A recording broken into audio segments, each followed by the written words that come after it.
We're going to look at Nietzsche's concept of slave morality and the way how that we can relate this to our everydayness, or ultimately the wage slave. Is the wage slave very much the product of a slave morality? Is the way how we get sold on life, so the way how we invest in our redundancy, let's say, become then a form of expiation? So if we are, say, practicing maybe a bad faith that we are not really aware of, are we seeking to atone for our sins through trying to attain credit to live? And how would we live other than the credit instruments that we're given as?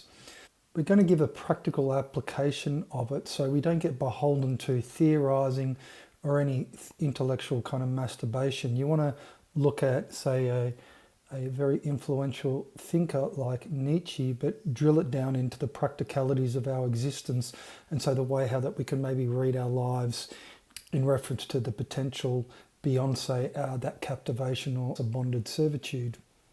So when you're sold on money making, is that very much the epitome of what would be slave morality? If we are acquitting ourselves of a transcendentalism, so what would be the remnants of, say, this religiosity? Are we working on a script for our lives unbeknownst to the bad faith that we have to be the adherent of in order for this to be just given as a fait accompli? Are we through our job seeking that subdivided Eden, and so therefore seeking through the orientation what would be our heavenly reward? Can we read it in this way? And if we can, then ultimately money making is the very, very mechanism that ensnares you in the form of morality that you won't be able to break out of. Seek what is heroic in life, or what Nietzsche would describe as an aristocratic kind of virtue that's orientated beyond that captivation. If we frame it along these lines, and we're looking at the ultimate transcendental truth claim that we acquit ourselves of, and that is that time is a value. So if you can't recognise that, if you see your time as valuable, you see it in reference to the marginality of that value. So the way how that you would distinguish in reference to your labour, that would be your leisure. So the disutility is inconsequential. Like when you're looking at the disutility of labour is inconsequential in reference to your leisure, because there's a transcendental claim over time when it's given as an economic good or given as the means to produce the form of life in order for you to sell yourself on the way how that you become a slave. And so if you cannot look at an orientation towards life beyond money, then you're a slave. You're a wage slave. And it doesn't matter, even if you sell, I've talked about this prior, even if you sell the virtues of the entrepreneur still produces themselves as a consumer. So the issue is not in reference to the job. As I always say, your job is to produce yourself as a credit instrument. So therefore you can invest in your redundancy in order for you to externalize ultimately the transcendental truth claim that you acquit yourself of. And so the way how that you can look at this is that productivity becomes the right of acquittal. You are seeking credit, but in order to seek credit, you ultimately have to be productive. But what's your productivity in reference to? Well, that's the economic multiplier that legitimizes the form of life of the consumer, and the way how the redemption just becomes monetized. So the productivity is not in reference to necessity, because the relationality is reduced to want. So you can be productive, but if the productivity is in reference just to monetizing the relationality of want, then it's just an economic multiplier of redundancy that your productivity is beholden to. And so therefore we could say that work becomes the very penance that you cannot atone for being born, because it's existentially grounded in the worldview or your unavowed religiosity. What's sold to you? Well, you're sold the virtues of the grind mindset, to be busy, to be productive, to aspire to a life that you cannot maybe attain, let's say. So aspirational branding comes along to mediate your preoccupation, so therefore you can invest in a future self. And so your reward in that case is the weekend, is the Sabbath, is, if you're looking at your totality of your life, is retirement, is a gated community, is a subdivided Eden. What you've done is that you've entrained your vision for your whole entire life because you've been led through an interest. And so the Eden that you can attain, this impoverished spirituality, is so diminutive that that's all you're given as basically your reward, your compensation for outsourcing creativity, because you're beholden to a form of bad faith or religiosity. And so once again, this is the domain of the last man. The consumer is the last man. We produce ourselves as last men. So if you cannot transcend the existential state when you're given as a demand center, then you will persist as that last man, and that will be, like he said, the age that is the longest. And so ultimately, to transcend that plight is to overcome the self that you're otherwise sold on. The self is obviously in reference to the compensation, or the fact that you're compensating for a lack that's existentially grounded within ultimately a worldview or a spirituality. And so we can read, quite quitting, or the way how men in particular are no longer investing in a system that ultimately demonizes them.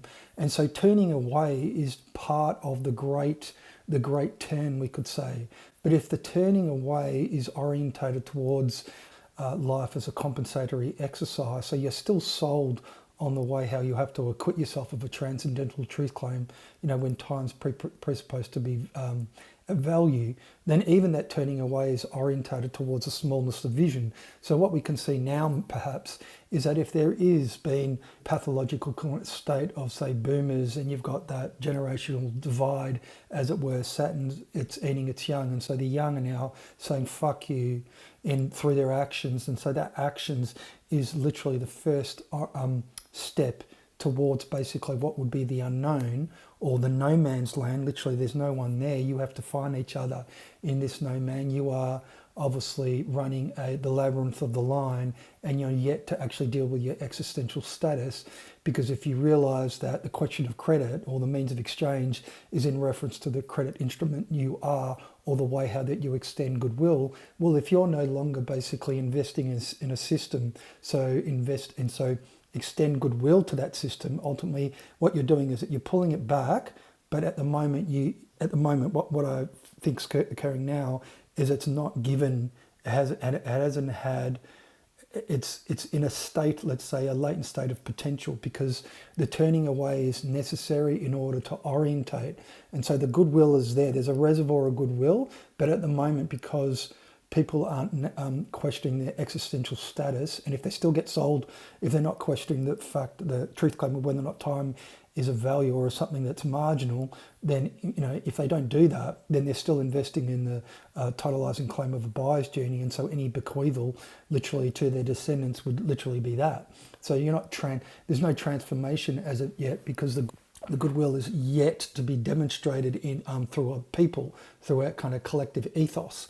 That is inextricably connected to what would be a civilizational enterprise, and so a question of culture. But that is the precursor, that is the necessary condition, is this turning away. And so the turning away, it orientates towards place ultimately, but what happens, as I've covered this off prior, it's orientated towards place, but it orientates towards the no place of the internet first, because you're beholden to the no place for the market for your time. You cannot be spatially orientated towards that. So that totalizing no place, obviously it gives rise to the internet as a way for people to orientate themselves towards each other, given in the same existential status, in order to temporalize place. So the turning away then occurs through the internet, then goes to place.